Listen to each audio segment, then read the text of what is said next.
Bien, buenas tardes. Soy Mercedes García Cisneros, soy residente de segundo año de la especialidad de anestesia, analgesia y reanimación. Voy a tratar acerca del tema de anestesia para pacientes obesos. Para tener en cuenta que la obesidad es una enfermedad crónica multifactorial que por lo general está relacionado a otras comorbilidades como es la diabetes mellitus, la hipertensión y las enfermedades coronarias. Además, es importante tener en cuenta que es una enfermedad que ha tenido un aumento de la prevalencia a nivel mundial aproximadamente un 13%. Tener en cuenta que esta enfermedad está asociada a otras características adicionales, como es una saturación menor de 93. Va a haber un índice de masa corporal por encima de los valores de 30. Va a estar muy relacionada a un síndrome de apnea obstructiva del sueño y que es importante en estos pacientes para hablar la necesidad de ventilación no invasiva o monitoreo cardiorrespiratorio. Tener en cuenta la clasificación de la OMS para los pacientes con un cuadro de obesidad según su índice de masa corporal. Tener en cuenta los valores normales que maneja según lo que es la OMS de un índice de masa corporal entre 18.5 a 24.9. Por encima de 24.9 ya se considera lo que es un sobrepeso, ¿no? Hasta un 29.9 y ya correspondiente a lo que es la obesidad tenemos como pacientes dentro de lo que son un rango de índice de masa corporal de 30 a 34.9, en obesidad grado 1, obesidad grado 2 de 35 a 39.9 y obesidad extrema, obesidad mórbida con pacientes con un IMC mayor de 40. Tener en cuenta que a nivel respiratorio va a tener un gran impacto la obesidad, dado que va a tener cierta afectación, sobre todo la característica de estos pacientes obesos es que van a tener una reducción de lo que es el volumen residual.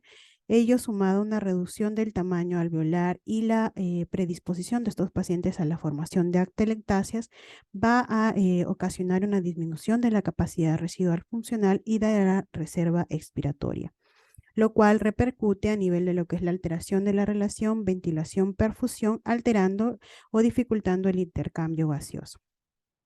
A nivel de aparatos, de los aparatos y sistemas para poder enumerar, a nivel respiratorio va a estar más predispuesto a una hipoxemia con cianosis y con hipercapnia, va a haber una disminución de la capacidad de reserva respiratoria y de la compliance pulmonar, está muy asociado al síndrome de Pickwick y también a nivel de lo que es el aparato cardiovascular tenemos que está muy asociado a un aumento de gasto cardíaco, un aumento de volumen sistólico, a la presencia de hipertensión sistémica pulmonar, hipertrofia ventricular izquierda e insuficiencia cardíaca.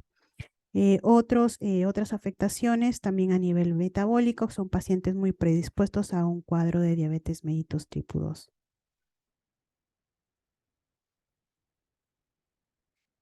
A nivel de lo que es el examen físico, es importante valorar en estos pacientes obesos, dado que tienen un diámetro cervical mucho más incrementado, valorar la movilidad del cuello. En estos pacientes puede haber cierta limitación para lo que es la flexoextensión. Es importante valorar si es que el paciente presenta algún grado de artrosis. A nivel de lo que es el tórax, valorar lo que es la expansión del tórax, la utilización de los músculos accesorios.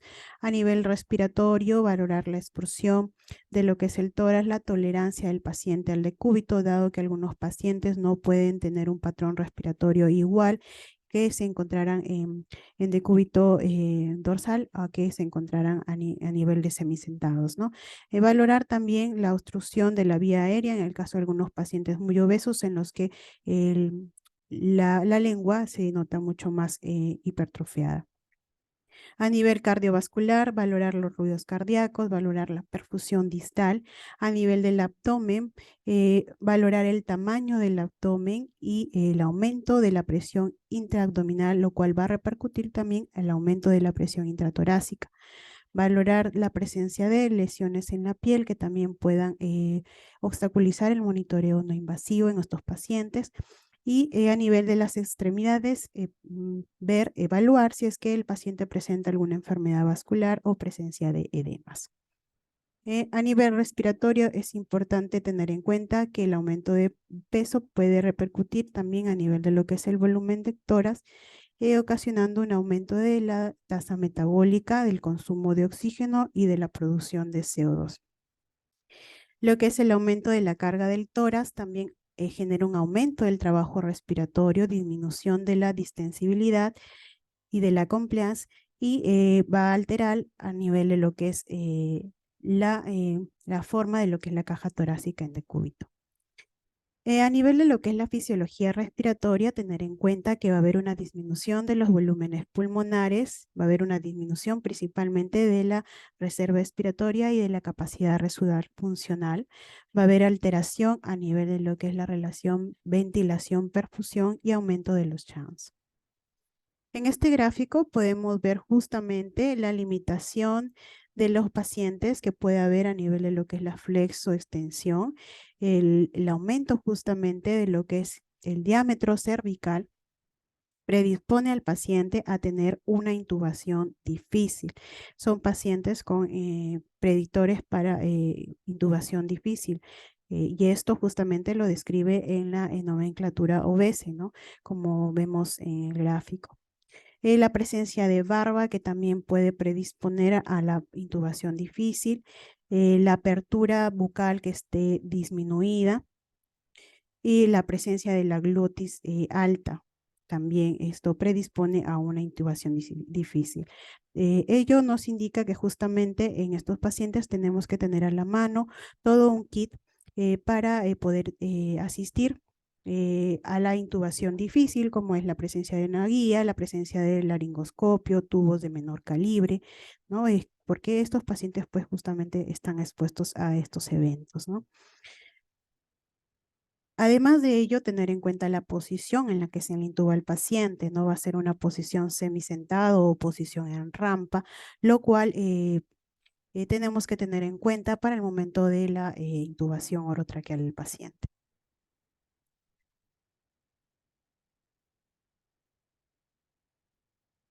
Por otro lado, también tener en cuenta a nivel cardiovascular que el aumento de la masa muscular también genera un aumento del volumen sanguíneo y eso también repercute a nivel de lo que es el gasto cardíaco, incrementando el gasto cardíaco y presentando una hipertensión arterial, va a haber alteración de lo que es la contractibilidad y puede haber una hipertensión pulmonar.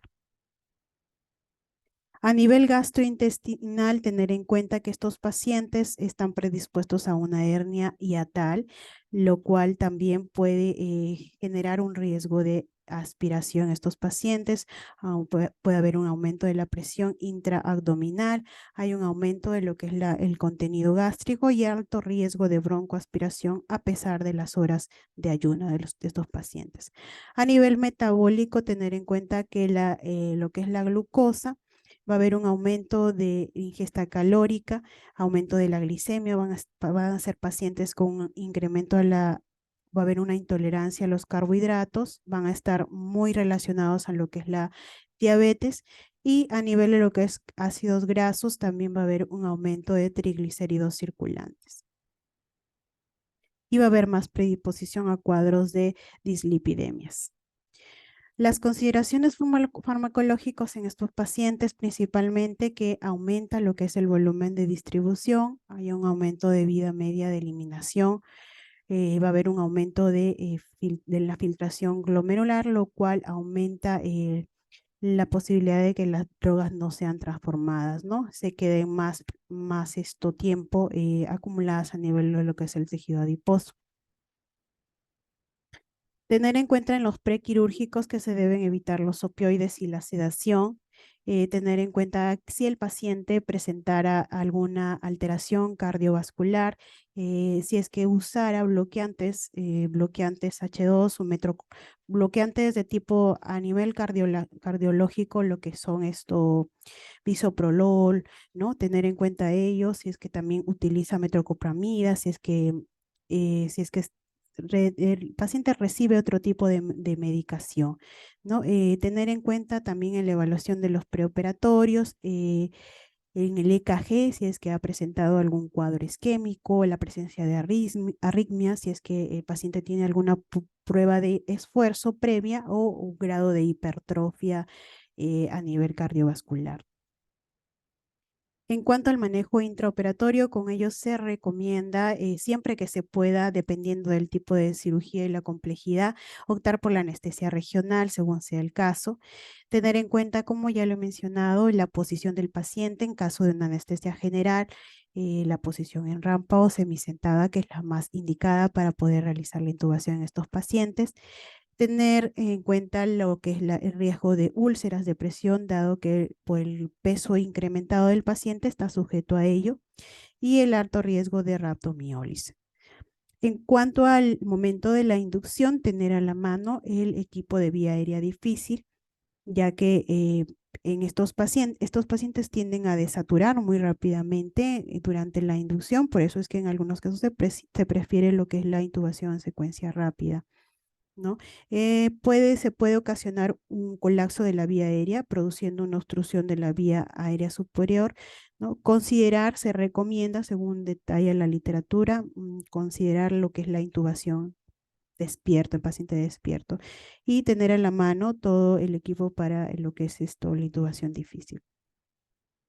Tener en cuenta que en estos pacientes se va a ajustar la dosis de acuerdo a esto, a su peso corporal, y van a haber algunos medicamentos dentro del uso de los medicamentos para la inducción que se van a ajustar tanto al peso real como al peso ideal, como es el caso del propofol, que se va a ajustar al peso real, el caso del midazolam al peso real, y el caso del rocuronio se va a ajustar al peso ideal. Eso es todo, muchas gracias. Si tuvieran alguna pregunta, agradezco que me la hagan hacer saber. Sí, doctora. Yo tengo, bueno, tengo dos preguntas. Mi primera pregunta sería, ¿cuáles son los PIC recomendables en pacientes obesos sometidos a ventilación mecánica? Sí, en pacientes obesos, debido a que tienen una disminución de la capacidad residual expiratoria, se prefiere manejar PICs elevados, es decir, por valores entre 8 a 10, ¿no? Son los valores recomendables en estos pacientes para mantener un adecuado acoplamiento del paciente con el ventilador. Ya, muchas gracias. Ah, y mi otra pregunta sería, ¿cuáles son las posiciones más recomendables para la intubación de un paciente obeso? Bien, como hemos dicho, en estos pacientes se trata de una intubación difícil, ¿no? Por las mismas características que hemos hecho mención, por el aumento en el diámetro cervical, por la disminución de la movilidad a nivel cervical, por la disminución de lo que es la apertura bucal.